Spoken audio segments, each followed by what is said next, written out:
Kidlat News Updates.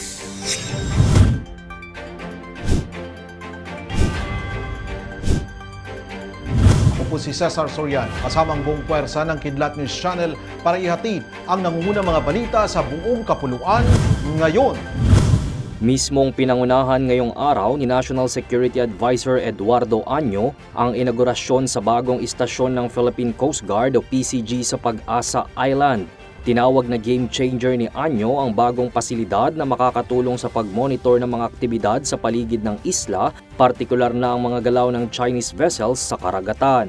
Sa pagbisita nga ng security advisor sa lugar ay kanyang namataan ang isang barko ng Chinese Coast Guard sa estimated 2.8 nautical miles o nasa 5 kilometrong layo mula sa isla. Nagbigay din ng paalala at papuri si Año sa mga tauhan ng PCG at mga sundalo na siyang nangunguna sa pagbabantay sa isla. Kasama ni Año sa seremonya si PCG Commandant Admiral Ronnie Hill Gavan at dating AFP Chief at ngayon Presidential Security Advisor to West Philippine Sea Andres Centino. Mas mababang bilang ng tropical cyclones o bagyo ang nakapasok sa Pilipinas sa kasalukuyan kumpara sa mga nakalipas na taon ayon sa Pag-asa. Sa monitoring ng Pag-asa, 10 bagyo na ang nakapasok sa bansa ngayong 2023 na mas mababa sa halos 20 bagyo taon-taon. Tinukoy ng Pag-asa na posibleng 2 pang bagyo ang papasok sa bansa ngayong Disyembre, ngunit maliit lamang ang tsansa nito. Matatandaang noong nakaraang taon sa parehong buwan ay nakapasok ang ilang bagyo na tumama sa Eastern Visayas at Caraga Region. Umaasang madadagdagan ang mga bilang ng mga pasahero ng mga Transport Network Vehicle Service o TNVS ngayong December.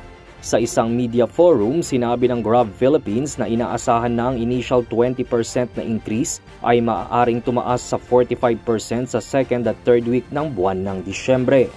Ayon sa Grab, naghanda sila ng mga bagong 4,000 drivers mula pa Agosto bilang preparasyon sa Christmas rush. Samantala, nagbukas ang Land Transportation Franchising and Regulatory Board ng 10,000 slots na TNVS noong Abril para tugunan ang supply sa pagtaas ng demand sa naturang serbisyo. Dagdag pa ng Grab PH, nagsasagawa rin sila ng preparasyon upang matiyak na maging maaasahan ang ride-hailing app kahit sa kasagsagan ng peak hours para maiwasan ang surcharge sa fares.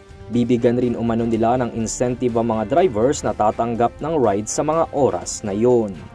Para sa Kidlat News Updates, ito si Jai Reyes nag-uulat. At inyo pong natungayan ang mga headlines sa nakalipas na oras.